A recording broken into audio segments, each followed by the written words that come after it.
now with his year-end weather roundup. Here's Al Sleet, your hippy-dippy weatherman. Hey, baby, what's happening? Hey, pasa. Okay, what you call your pasa?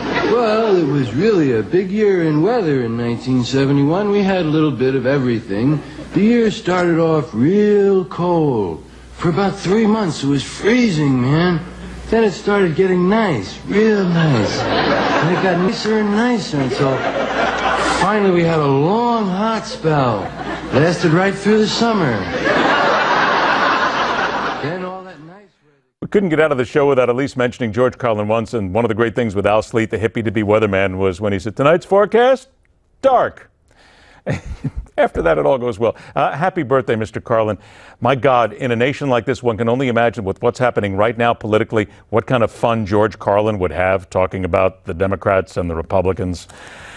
One of these days, we'll have to do a proper tribute to this man. We could go on for hours. Okay, let's get back to where we are right now. And we got to get to something that many people will find ludicrously funny, darkly funny, if you will, in so many ways, for the idiocy that's involved here. You all know the name George Zimmerman. George Zimmerman is the guy who says that he has a gun in his possession. It's a gun that he used to kill Trayvon Martin 4 years ago. A jury found was self-defense. And he said today that this is my property. I can do with it as I desire. He calls it a piece of American history. And he put the gun up for auction with a starting price of $5,000. This set off a firestorm of rage about making a buck off a weapon that is stained with blood. Now, this isn't about his guilt or innocence in the Martin case. He was exonerated. It's about something a whole lot deeper in the American psyche.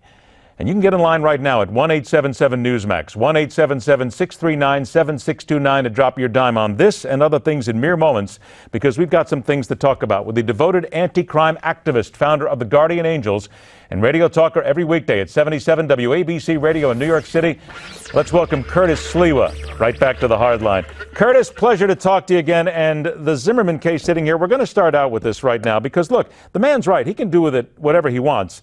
But it's interesting how this weapon was coming up for sale on a website today, Gunbroker, and all of a sudden when people went there, it magically disappeared. It's no longer available for sale, which tells me that basically the heat got to this guy. But every word, when I've mentioned George Zimmerman today, the word that comes back is pretty close to despicable and everything else when it comes to just trying to sell this gun and auction it off. What's your take? Oh, there's no doubt. I'm surprised because I'm sure the next time it'll be at some gun show somewhere in America. And you know, there will be those folks out there, collectors, who will want a piece of history, and they don't care what a loony kazoonie George Zimmerman is, what a disgrazio, what a shanda he is. They'll want a piece of that, and they'll pay premium dollars. And remember, Zimmerman said, oh, but I'm not going to keep this money. I'm going to use it to fight Black Lives Matter and Hillary Rodham Clinton's anti-gun initiatives. Get out of here. He's going to keep all that coin. I do have to say that as a native New Yorker, I always look for it. I'll bet you do too. We still do as New Yorkers. We wait to see what the Post and the Daily News has got to say right away on the covers. And the cover of the New York Daily News today came right out, talked about it. Gun of A.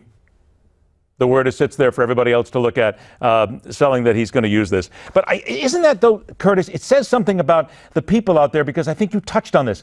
There are people out there who are going to say, yeah, I want to own that weapon. That's important to me. I'm going to show that off, and I'm going to show that to my friends as a piece of Americana. That's part of the sickness that's in this country, isn't it?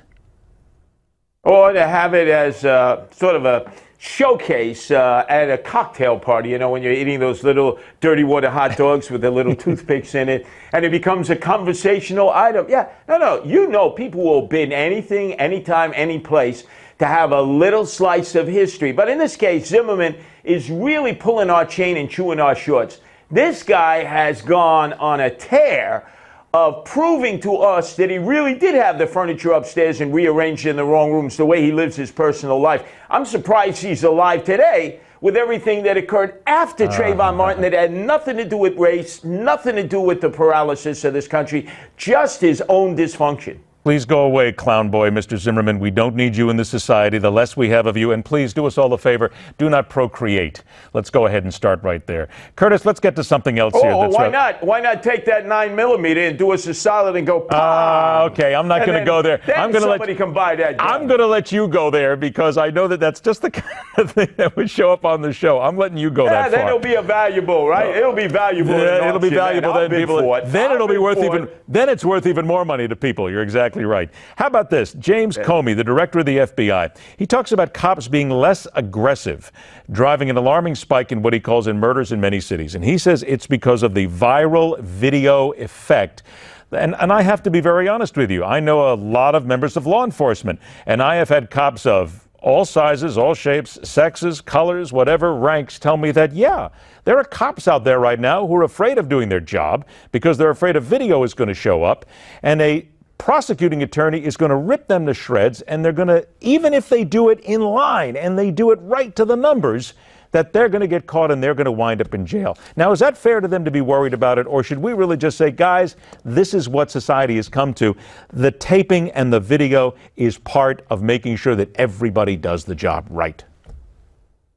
Oh, there's no doubt they're going to have to be used to the fact that there are videos everywhere, not only those held in someone's hand, an iPhone or a smartphone, but just the sea of cameras everywhere in commercial establishments, out in the public fare, and plus they have their own body cams now. It's just the way things are going to be. I just returned from Baltimore 2 weeks ago, Body Bag City, where the paralysis is taken over after the Freddie Gray riots. And as you can see, police officers are still being tried bogusly on charges that they were responsible for Freddie Gray's death. 8 of them.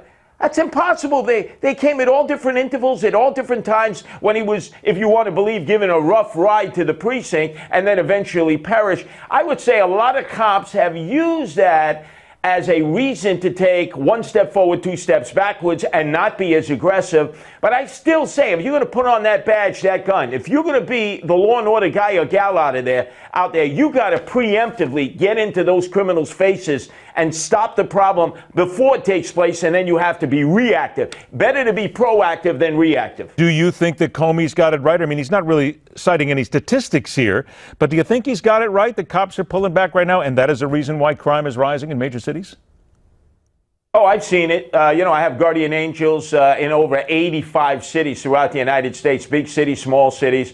And there's no doubt cops are more cautious. They are not being as aggressive. They're not doing stop and frisks, which was definitely a great tool of law enforcement to get guns off the street, especially from the thugs and thugettes. So, yeah, I think in a lot of places, particularly at night when the sun goes down, the thugs rule the streets, and the cops, they just happen to be around. I got about 90 seconds left. There's a new coalition of Latino groups. They're calling themselves Stop the Hate Coalition. They're labor unions as well, trying to stop Donald Trump. They're holding voter registration drives at high schools in battleground states. They want to reach out to high schoolers as well. I guess this comes down again to the Latino vote, which Donald Trump says he'll win on Election Day no matter what. But Curtis, everything we see like this and a lot of the numbers tell us that he's whistling in the wind. Oh, there's no doubt. He's in a drug-induced psychosis. He probably was smoking some Hindu Kush when he said that. But when Latinos get together in a coalition and say stop the hate, does that mean Mexicans are going to stop hating El Salvadorians, going to stop hating Guatemalans, who are going to stop hating Hondurans? Dominicans are going to stop hating Puerto Ricans, who are going to stop hating Cubans? You know, there's a lot of internal hate amongst Latinos. It's not just one big happy family there. So hate can be seen inside and outside of any group.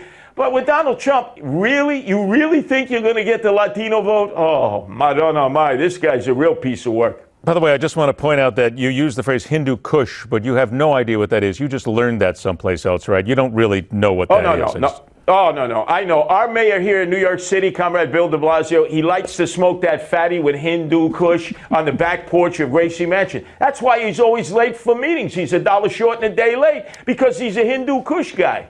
I gave you a chance. I opened the door, but it's the Curtis Sliwa that I knew who would not take that door. And by the way, one of these days there will be subtitles when Curtis is on the show for all these various Italianese and some of the other languages that he uses, because quite frankly, if you don't live in New York, you do need to have a little bit of a translation every now and then. But it's well done, my friend. Well, they have them for Ozzy Osbourne right on MTV. He has the subtitles. Why not have them for me? Curtis Sliwa, 77 WABC in New York, every weekday, noon and 5, or go to WABCRadio.com. Curtis Sliwa, thanks a lot for joining us, my friend. We'll talk to you soon. Rock on, true believers. Thank you for joining us. We'll see you tomorrow night back here on The Hard Line.